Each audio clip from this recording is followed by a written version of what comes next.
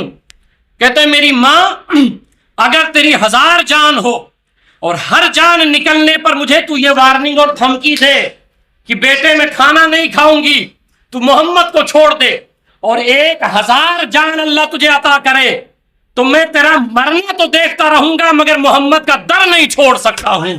یہ صحابہ کرام کی شان تھی، یہ صحابہ کرام کی عظمت تھی. تو میں عرض کر رہا تھا کہ جنگ احد میں پھر اللہ تعالیٰ نے ایک ماحول بنایا اور پھر ایک کافر کی تیر آئی اور حضور صلی اللہ علیہ وسلم کے دندان مبارک پر لگی، اور حضور صلی اللہ علیہ وسلم کا وہ جو کنارہ شریف تھا نا دانت کا، جب وہ نکلا نا تو میرے سرکار اور حسین ہو گئے، یہ تو سرکار اور خوبصورت لگنے لگ گئے. ٹھیک ہے.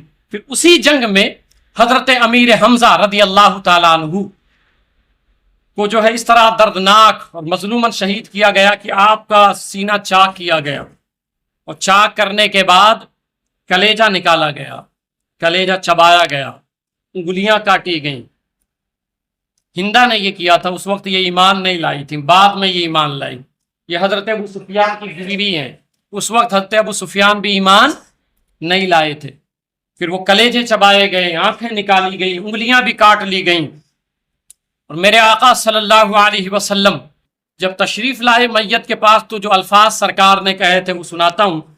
آپ نے حضرت امیر حمزہ رضی اللہ تعالیٰ عنہ کی لاش اطہر کو دیکھا اور مخاطب کر کے فرمایا یا حمزہ یا عم رسول اللہ و اسد اللہ وعدہ رسول ہی.